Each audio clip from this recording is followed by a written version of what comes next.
Hey everyone, SpiderMan 1991 here, and I know I haven't posted a review in a while because of Christmas. Because, comics came out on the 23rd, and I didn't have a review posted that week because Christmas Eve and Christmas were the following 2 days, and I just took a few, and I figured I'd wait until I got new comics today, though there was only like 2, so, alright. First off, from the 23rd week, we have Invincible number 69. Alright. First of all, it opens up with an alien with the power staff heading towards Earth. Yeah, that's... Oh. Okay, and also it's revealed that the squids have begun their move to take over.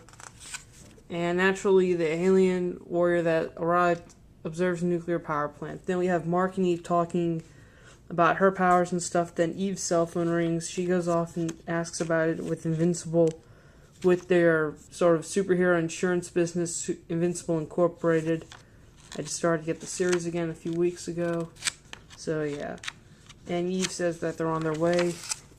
She tells Mark to get ready because they have a problem, and then Mark gets dressed, Eve gets dressed, even stating that her powers are fine, and they fly off. Then the female alien warrior attacks the nuclear power plant, seeking to absorb the energy. Then Invincible and Adam Eve show up, and they fight, and then also it's revealed that the Global Guardians are sent to handle the squid invasion. Then, I believe squids, whatever the hell they're called, deal with that invasion. Then, the fight between Invincible and the alien goes farther. But during the battle, however, Eve's powers work, but then they short out. Mark helps by taking the full power blast. Then, he grabs the staff.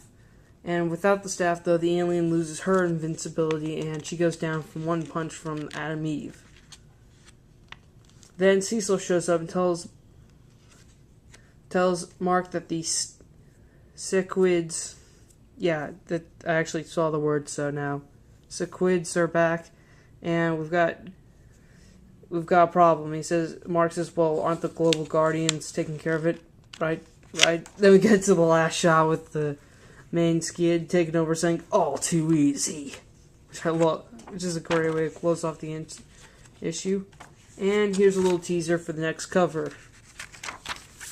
Alright, so Invincible number 69. It was a good read. Seems to be a start off to a great story where Mark's going to have to take on an alien invasion of mind-controlling aliens. Alright.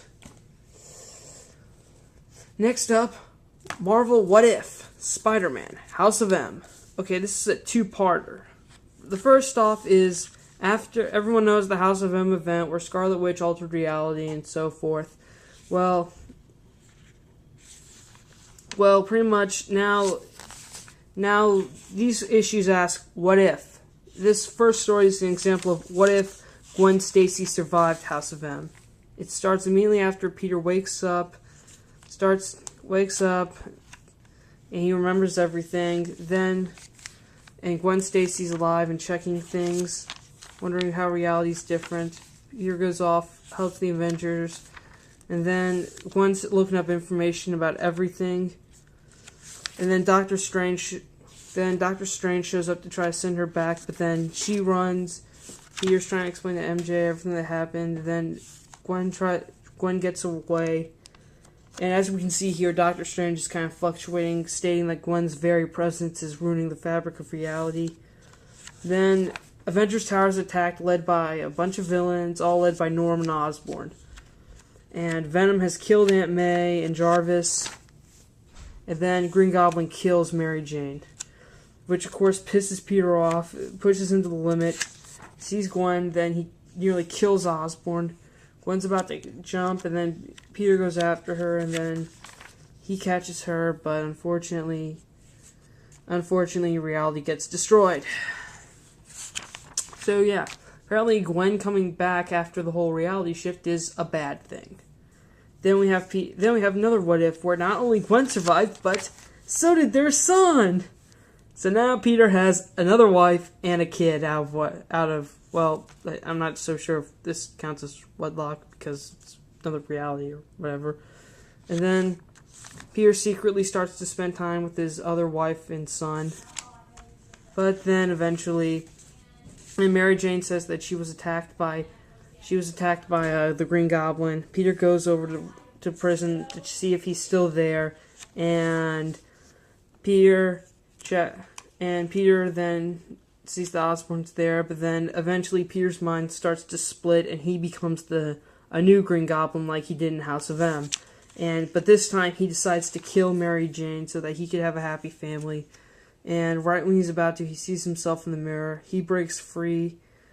And then he gets in the way of the glider, and Peter dies. Then we see his son Richard working on a blog entry about this, stating that if he posts this, his secret will be out, but that he has his father's powers. But does that mean he should take on the mantle? Because he knows that with great power comes with great responsibility, but is it too much for one man to handle?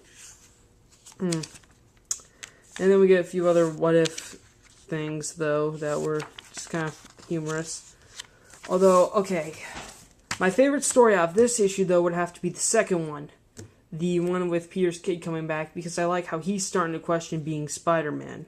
Because it's kind of inheritance, not really a burden like Peter did. Okay, next up, Amazing Spider-Man 616, the conclusion to the Sandman story arc. Spidey is fighting Sandman. He gets knocked out, held hostage. He manages to rescue the girl by saying that, yeah, me and your dad are old friends. Then he says he'll take her back to her grandmother, and then he grabs her, and then they start to try to go out in the so-called fortress that is Sandman, and he's fighting back with his subconscious. Then Spidey gets out with the girl. Sandman creates some duplicates to send them out. Then Spidey's accusing Sandman of the murder. Sandman says he didn't do it, but then it's revealed that some of his duplicates did do it because it was more of a subconscious thing, because Sandman apparently can't control all of his duplicates now. So now they're all fighting amongst themselves. They all go after Spider-Man. And then Okay, skip all these ads. Then Spider-Man goes off and mentions to Sandman that I'm guessing she isn't really your daughter because you're lacking some serious baby-making parts. And of course, Sandman reveals that he kind of became more of a surrogate father by visiting her and giving her letters and stuff.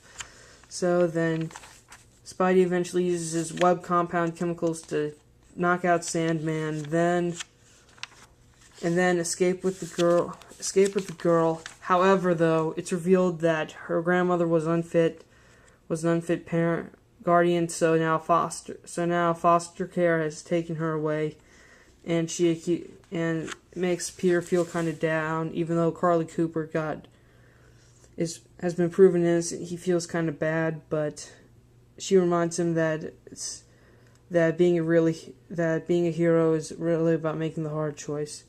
Then we get to Kimia's foster house where she's treated unfairly, and she starts imagining her life with Sandman.